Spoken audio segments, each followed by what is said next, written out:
disclaimer too, I have nothing against Alex. I don't know the guy. This is not some defamation thing, this is just for the sake of discussion. What's up, guys? I'm Andy. If you're new here, welcome to the channel. I'm just making these videos documenting my journey into getting closer with Jesus Christ, and I found kind of a juicer. Alex Hormozi, he's talking about his origins into Christianity and just his overall perspective on it, and I thought it was be a cool video to just kind of respond to this. So let's get in it. When I was like 19 or 20, I became a born again Christian. The whole thing was like, oh my God, life's amazing. Jesus is great. And then I ended up falling away from that because I was like, I don't know if this is true. And then I spent the next 5 years dedicated to apologetics, which is defense of faith of the Christian faith. So just learning the arguments around like why Christianity like is true, right? I ended up not believing in it, and I can give a variety of reasons, but I'll give you the simplest one. Hopefully I'm not insulting anyone. This is just my belief that I'm sharing. Look, I do want to say that I do think it's kind of strange that a person is getting into something like apologetics.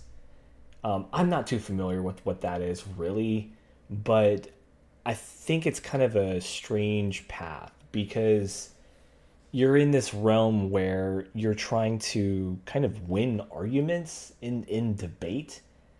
And I don't really think that that's really what Jesus wants his people to be doing, to be honest. I'm just going to be honest. And I think that your heart posture is so much more important. And whether you win or lose a debate, I think these are kinds of secondary things. Well, I'll just continue with the video here.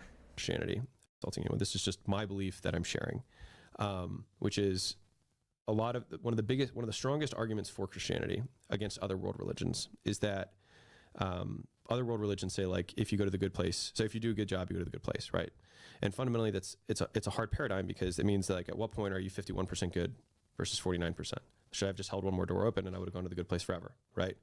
Not even talking about like finite circumstance and creating infinite outcomes, but like whatever. And so if you can draw that line, then it kind of makes it ridiculous, right? It like kind of breaks down on the like be a good person system, right? And so that's all worldviews with the exception of Buddhism and Christianity. With Christianity, they're like, you don't have to be good, you just have to have faith. And if you have faith in Jesus, then you go to the good place, right? And so the reason that for me, fundamentally, I didn't believe in that was because you actually create another false binary, which is believe or not believe.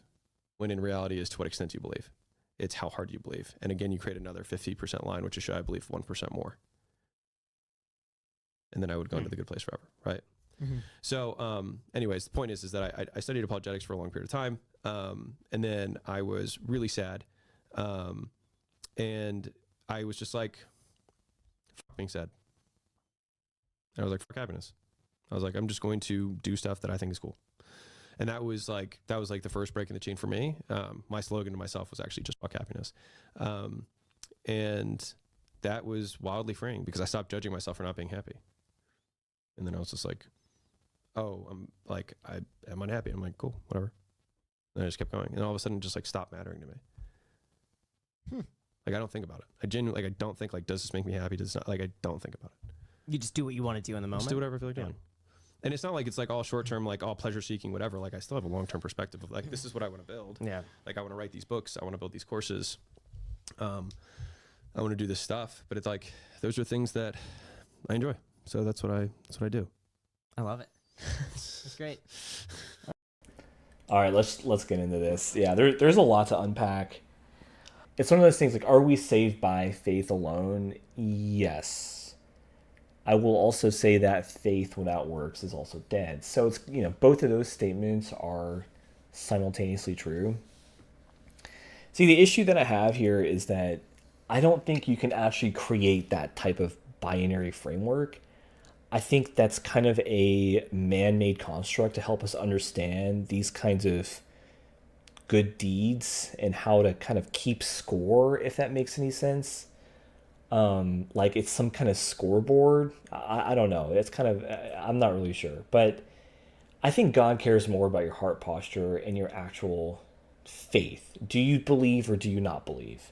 See, the thing is like a good deed is a byproduct. It's like a fruit of your faith.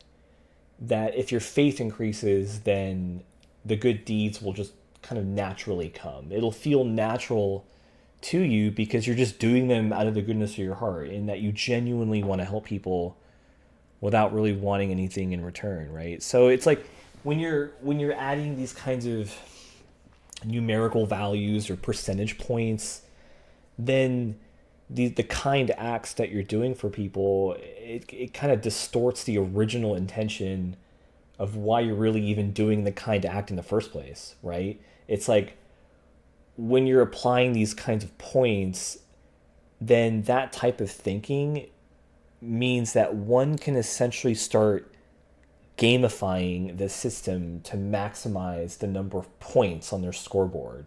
You know what I mean? It's like, well, then why are you even doing the kind act in the first place?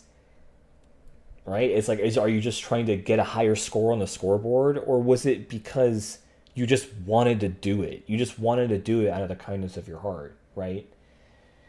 And I think what I'm trying to get at here is it's your intention, and I think intention is everything here. Otherwise, you would just be doing the kind act for the sake of doing them, just to sort of impress God. And you could say to yourself, when you're on Judgment Day, you could say to God as if like, see, God, see, look at all these great things that I've done, and look at how many points that are on my scoreboard. Look at all these points that I've accumulated doing all these good things, Lord. But it's like the intention is wrong, right? It's like you're not doing it because you want to do it. You're doing it because you're trying to get something out of it, right? It's like you're essentially creating this kind of like transaction where you're doing the good deed because it's like a transactional thing in nature, where it's like a good deed is not transactional, right? You're doing the good deed because you want to do it. Like, you shouldn't be helping people because you want to get something out of it. I think that ruins the whole point, right? It's like, I don't think people should be approaching situations in that kind of perception. And you should just be doing stuff because you want to do it. And I think it's kind of a weird take that Alex has, and I just don't really agree with it at all. And even in the beginning of the video, when he talks about being a born again Christian, yeah, I'm not really even sure if his heart posture is in the right orientation, if that makes any sense. And I just don't really agree that you can put these kind of percentage points or these kinds of like this type of logical framework, like you can't put a numerical value on these kind of faith-based things. But yeah, that's actually all I wanted to talk about. I thought it was a cool little discussion point. And thank you guys for watching the video, and I'll put something else up on the screen at this point so that you guys have something else to watch. And if you did like the video, maybe consider liking and subscribing, doing the whole thing. There's something about a bell icon or something. I don't know, whatever. I'll let you guys figure it out. Anyways, I'll see you guys in the next video. Peace.